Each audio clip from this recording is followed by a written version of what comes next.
Hey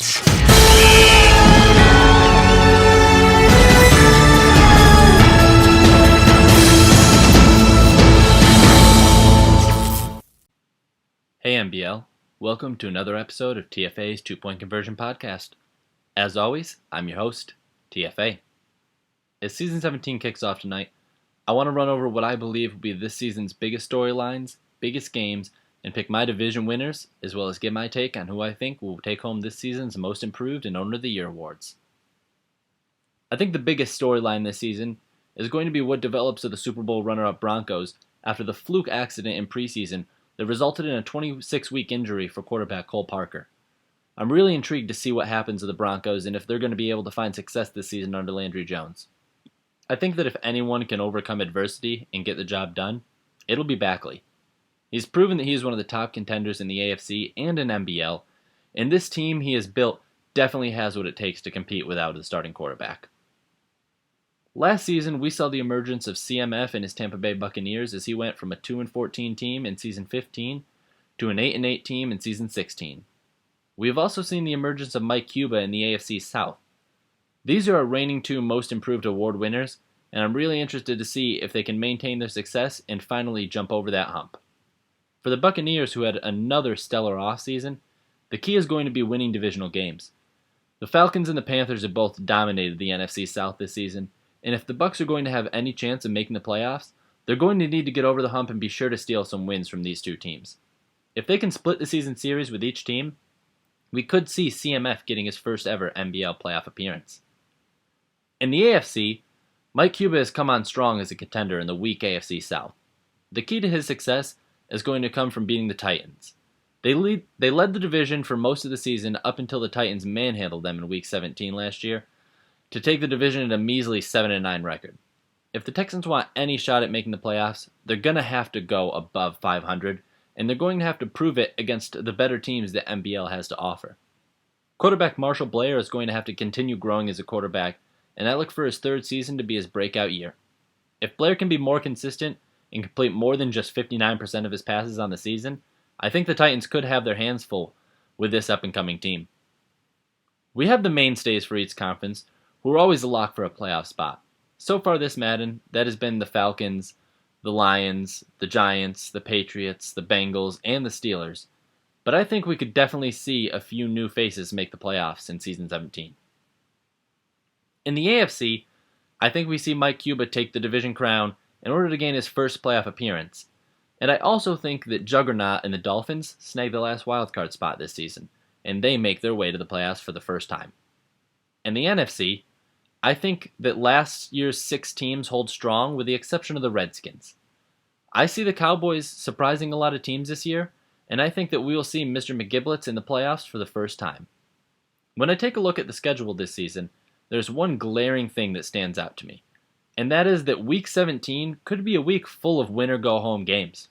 You have the Panthers playing the Chiefs, the Redskins playing the Seahawks, the Bengals playing the Browns, the Falcons playing the Raiders, the Broncos playing the Chargers, the Lions playing the Vikings. You guys understand. These are a lot of high-profile teams, and Week 17 is definitely jam-packed full of exciting games. All of these teams could potentially have playoff hopes on the line when Week 17 rolls around. There are going to be a couple of games that I'm going to be keying in on for the first part of the season that I think are going to be huge games to get the season started off. In Week 1, I have the Lions at the Falcons being a really interesting game. This game could very well determine right away, Week 1, who has the potential to snag the number 1 seed throughout the playoffs in the NFC. These 2 teams always finish towards the top, and I think whoever wins this Week 1 and has the tiebreaker going forward is going to be a key on the season. Week 2, the Titans play the Texans. Right away, 2 weeks into the season, we get to see if this Texans team and Mike Cuba is for real. I really want to see if he has what it takes to compete in this division, and a win here would definitely start getting some heads turned. Weeks 2 through 5, the Buccaneers have a tough stretch against the Falcons, the Lions, and then the Falcons again. This is probably the craziest 3-week span that any team could possibly have, but thank God it's split up by a bye week. If this team had to go and play the Falcons, Lions, Falcons in 3 straight weeks, I don't think there's any chance they get out of it with 3 wins.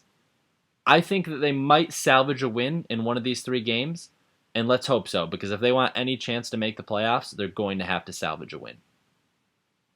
Week 4, I have the Cowboys at the Redskins. This is a divisional matchup that could very well determine which team makes the playoffs. The Redskins have been great the last few seasons, and Doughboy has done a great job with this organization. He's definitely flown under the radar as one of the teams that can compete for a title and a playoff spot.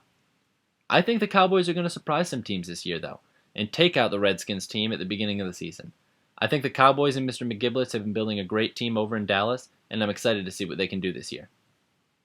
Week 5, I have the San Diego Chargers versus the Kansas City Chiefs. Last year, DK had a very disappointing season, and the Chiefs took home the division crown. This is actually going to be the second time that these two teams meet this season, as they meet it also in Week 3. If DK wants to get back on track and win these games, he's got to win the games against the division winner. It's going to be crucial for him if he wants to make the playoffs this season.